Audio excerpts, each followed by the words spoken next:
చేయడానికి వచ్చాను. ఒకసారి మీరే ఒకసారి మీ పబ్లిక్ మీరే ఒకసారి చెప్పండి ఒకసారి ట్రాఫిక్ ఇక్కడ ఎవరు ఇబ్బంది పెట్టకండి. ఆల్రెడీ చెప్పాను. ఇబ్బంది పెట్టకుండా ఉంటే నాకు ట్రాఫిక్ పోలీసులు సహకరించే అవకాశం ఉంటుంది. చెప్పండి మీరే. ప్రతి ఒక్కరు కూడా ట్రాఫిక్ ఇప్పుడు కూడా మనం రోడ్డు మీద ఉన్నాం. ఒకసారి సైడ్కి వెళ్దాం రండి. ట్రాఫిక్ ఇబ్బంది అవుతుంది. సైడ్కి వెళ్దాం. కాబట్టి ఇలానే ఉంటుంది. కానీ ఇక్కడ అందరికి పర్మిషన్ ఇచ్చి మీ ఒక్కరిదాన్ని ఆపారు. అవును, ఇవాళ అందరూ తిప్పుకున్నారు. అదిగోండి చూడండి, షూట్ చేయండి. అందరూ అమ్ముకుంటున్నారు. మా ఒక్క బండి ఆపారు. మీరు అడిగారు దేనికి మా బండి అని ఆపారని అడిగితే ఇప్పుడు చెప్పారు కదా, మీరు చూస్తున్నారు కదా. సమాధానం చెప్తున్నారా మాకు? సమాధానం చెప్పారా మాకు? మీడియా కాబట్టి మీరు అడిగితే వచ్చి ఇంగ్లీష్ లో మాట్లాడారు. ఇంగ్లీష్ నాకు రాదు. ఏం మాట్లాడారో నాకు సరిగ్గా అర్థం కాలేదు. కానీ చెప్తున్నా మరి నేను ఇక్కడ పర్మిషన్ లేదు, కాబట్టి ఇక్కడ అమ్మకూడదని వాళ్ళు చెప్తున్నారు. మరి అది కరెక్టే, నేను దానికి ఒప్పుకుంటాను. నేను అందుకే నా పబ్లిక్ నేను అదే చెప్తాను. నా కస్టమర్స్ మీరు ఏంటంటే మీ దగ్గరకు వచ్చే కస్టమర్స్ మీరే పార్కింగ్ చూపించాలని కూడా వాళ్ళు చెప్తున్నారు. అను పార్కింగ్ అంటే ఇక్కడ ఎక్కడ చూపిస్తాం నాన్న? నేను అదే చెప్తాను. ఇక్కడ మామూలుగా మాకు చెప్పిన ఇదైతే ట్రాఫిక్ పోలీసు వాళ్ళు ఇబ్బంది లేకుండా అమ్ముకోండి, ఇబ్బంది లేకుండా అమ్ముకుంటే వాళ్ళు కూడా మా జోలికి రాదు. వాళ్ళు కూడా మా జోలికి రాదు. అది వాస్తవం. ఎందుకంటే వాస్తవాన్ని ఒప్పుకోవాలి. అది అటు పక్కన పెట్టుకోమని ఆల్రెడీ పబ్లిక్ కూడా నేను చెప్తున్నా. కస్టమర్స్ కూడా ఇబ్బంది అవ్వద్దు, మన వల్ల ఇంకోటి సఫర్ అవ్వద్దని కూడా ప్రతి ఒక్కరికి చెప్తాను నేను. ప్లీజ్ దయచేసి నా ఉపాధి ఇదే. మీరు ఇంతమంది సపోర్ట్ చేస్తున్నారు, నాకు ఇంతమంది ఎంకరేజ్ ఉంది. కానీ అదే ఇదిగా నాకు పబ్లిక్ ఇష్యూ కాకుండా కూడా ఆర్డర్ ఏదో ఉంటుందంట, దాని ఇష్యూ కాకుండా కూడా దయచేసి మీరు ప్లీజ్ కోఆపరేట్ చేయండి నాకు. ప్లీజ్ అదే మీరు నాకు చేసే పెద్ద స్థాయి కాబట్టి కొంచెం ఒకటి చేయడం. కోర్టులో స్టే ఇచ్చారు కాబట్టి మేము దాన్ని రిమూవ్ చేయలేకపోతున్నాం. వన్స్ కోర్టు నుంచి ఆర్డర్ వస్తే కోర్టు రిమూవ్ చేస్తాం. They are not paying any మన rent or nothing. This is not their own property. They are not paying any rent. Simply they are coming and doing business. Then who is the responsible for the road? That's why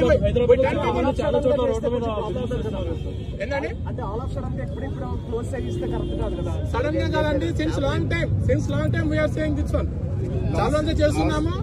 that మేము కోర్టులో ఉంది కాబట్టి మా duty మేము చేస్తున్నాం. ఎక్కడైతే road update చేస్తుందో మేము అక్కడ ఫైన్ వేస్తున్నాం. చూడండి, అంత పార్కింగ్, ఇదంతా రోడ్ వే. మీరు అది కూడా ఒక 100 మంది వస్తే థౌసండ్స్ ఆఫ్ మెంబర్స్ సఫర్ అవుతున్నారు ట్రాఫిక్ కి. మీరు చూడండి, యూ కెన్ సీ. ఇక్కడ జామ్ అవుతుందండి. ఇదంతా కేబిట్ మొత్తం జామ్ అవుతుంది. Because of this 100 people, thousands of people are suffering. Okay, that's why we are doing that one. This is not our personal issue. అందరూ చేసుకున్నారు కదా సార్ బిజినెస్. అందరూ చేసుకున్నాం. ఎక్కడైతే డిస్టర్బెన్స్ లేదో అక్కడ మాత్రమే మేము ఎంటర్ అవుతాము. కానీ స్ట్రిక్ట్ గా ఫాలో అవుతాం. సపోజ్ ఒక చిన్న బడ్డీ పెట్టుకున్నాడు, ఏ ట్రాఫిక్ లేదు, ఎలాంటి ఇబ్బంది లేదు, అప్పుడు మేము కొంచెం హ్యూమానిటీ గ్రౌండ్స్ అంతే. అది కూడా లీగల్ కాదు. ఎవరికి ఇబ్బంది లేకపోతే ఇబ్బంది అది కూడా లీగల్ కాదు. ఇబ్బంది లేనంత వరకు కొద్దిగా మేము అంతేగాని ఎప్పుడైతే ట్రాఫిక్ జామ్ వచ్చి మీకు చూడొచ్చు, లేకపోతే కేబుల్ జామ్ అయిపోతుంది. అందుకని మేము ఇప్పుడు ఆల్మోస్ట్ 10 people ఇక్కడ వచ్చాం. సో మా కాన్స్టిట్యూషన్ మొత్తము ట్రాఫిక్ జామ్ మీద తప్పితే వాళ్ళ పర్సనల్ మీద డిపెండ్ చేయాలి కాదు.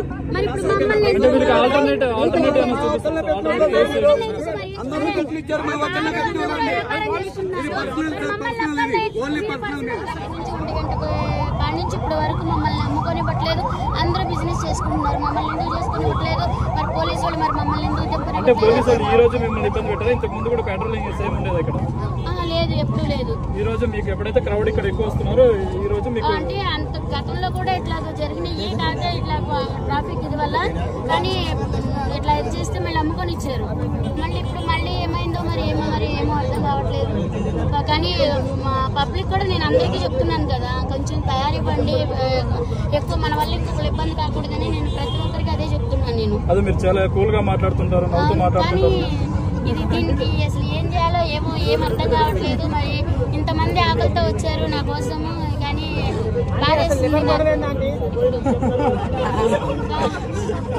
వ్యాన్ ఎక్కడ ఉంది? అసలు వ్యాన్ ఎందుకు ఆపనివ్వట్లేదు? వ్యాన్ ఎందుకు అసలు ఇక్కడ రాలేదు? అసలు మీ ఫుడ్ వ్యాన్ ఇప్పటివరకు ఇక్కడికి రాలేదు? వచ్చింది నాన్న, ఇప్పుడు వచ్చి కూడా 12:40కి వచ్చింది. 12:40 కాడ నుంచి ఇప్పుడు 2 అవుతుంది. ఇప్పుడు వరకు దింపనివ్వట్లేదు, అమ్మనివ్వట్లేదు, అసలు వ్యానే ఆగనివ్వట్లేదు. మరి దింపే వాళ్ళందరూ దింపుకున్నారు, అమ్మే వాళ్ళందరూ అమ్ముకున్నారు. మమ్మల్ని ఎందుకు ఇలా చేస్తున్నారు మాకు వాళ్ళు అర్థం కావట్లేదు. పోలీసులు వచ్చి మీతో ఏమైనా మాట్లాడడం జరిగిందా? ఏమైనా నోటీసులు ఇచ్చారా? ఏంటి? ఏమి ఇవ్వలేదు, ఏమి చేయలేదు. జస్ట్ ఊరికే ఇక్కడ పెట్టొద్దని చెప్తున్నారు. అంటే వ్యాన్ ఆపడానికి వీల్లేదు, దింపడానికి వీల్లేదు అని చెప్పి. మరి వ్యాన్ ఆపుకోకపోతే మా సామాగ్రి ఎలా దించుకోవాలి ఏంటి అనేది మీరు అడగలేదు? ఇప్పుడు నేను అడిగాను, సరే గమ్మని దింపుకోమన్నారు. మళ్ళీ ఇంతలో ఏమైపోయిందో మరి వ్యాన్ వేసుకెళ్ళిపోయారు. దింపుకోమన్నారని నేను అటు లోపలికి వెళ్ళాను, 2 సామాన్ దింపాము, మళ్ళీ వ్యాన్ వేసుకెళ్ళిపోయారు. పోలీసులు తీసుకెళ్లారా? ఎవరు తీసుకెళ్ళారు? Traffic police. మీ వ్యాన్ పోలీసులు తీసుకెళ్లారు? అక్కడ పెట్టారంట మూల మీద. ఎక్కడుందో పదండి వెళ్ళి వాళ్ళని అడుగు. ఓకే రండి. చెప్పు. వస్తున్నాను. అంటే ఉన్న తోడమంటారు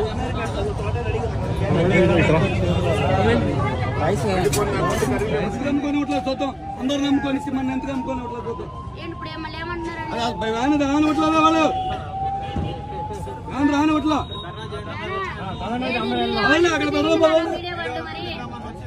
మరి వీడియో వాళ్ళు వస్తున్నారు కానీ ఎంతమంది వస్తున్నారు కానీ ఏం మాకు ఇది మీ వల్లే మాకు ఈ సమస్య అంతా. చూడండి మేము అర్థం చేసుకోవట్లేదు, మీ వల్లే మాకు ఈ సమస్య. మా పట్టు ముట్టుపోతుంది. అర్థమైందా మీకు? మీ అందరూ రావడం వల్ల మొత్తం అందరూ ఇక్కడ నిలబడిపోయి మొత్తం ఏదో సినిమా జరుగుతున్నట్టు చూస్తున్నారు. దానివల్ల అవును, ఇప్పుడు మీడియా రాక అసలు ఇక్కడ మీడియా అనేది రాకపోయి ఉంటే ఇంత పబ్లిసిటీ వచ్చేది కదా, ఇంతమంది జనాలు కూడా వచ్చేవాళ్ళు కాదు. ఇప్పుడు ఎక్కడెక్కడి నుంచి ఇక్కడికి వస్తున్నారు. ఇప్పుడు ఎక్కడెక్కడ ఎలా ఉంటది బతకనట్లే కదా సార్. ఇప్పుడు మీరు కూడా అర్థం చేసుకోవాలి కదా. క్రౌడ్ వస్తుంది, నేను కాదంటలా.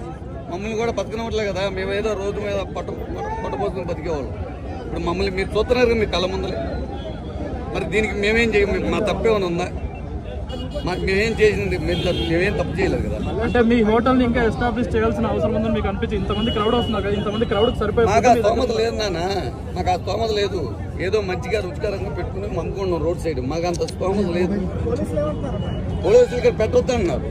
ఎందుకు పెట్టొద్దు అన్నారు? ఇక్కడ తీసేయమన్నారు. ఇక్కడ మేము ఎట్టా బతకాలి చెప్పండి? మేము ఎట్టా బతకాలి? మాకు ఉన్నదే ఇది ఒక పాయింట్. మేము ఎట్టా బతకాలి ఇక్కడ? మేము వాళ్ళు తీసేయమండి. మా పక్కన వాళ్ళు మొత్తం ఇబ్బంది పెడుతున్నారు. వాళ్ళే ఇప్పుడు వెళ్ళి పిఎస్ లో కంప్లైంట్ ఇచ్చారు మా మీద.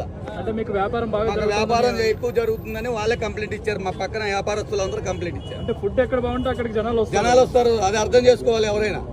వీళ్ళు ఏంటంటే వాళ్ళ వల్ల మాకు ఇబ్బంది అవుతుంది, మమ్మల్ని తీసేస్తారని వీళ్ళందరూ వెళ్ళి కంప్లైంట్ ఇచ్చారంట అక్కడ.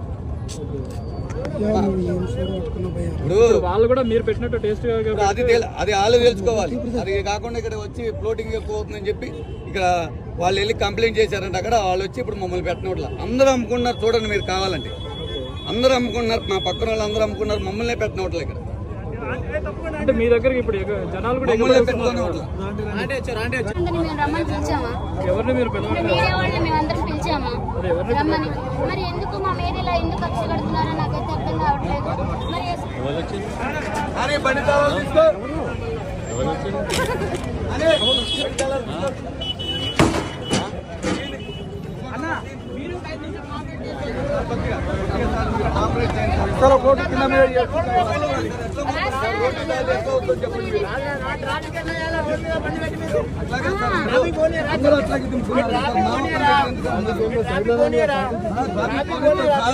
ట్రాఫిక్ గురించి కాదు సార్. ముందు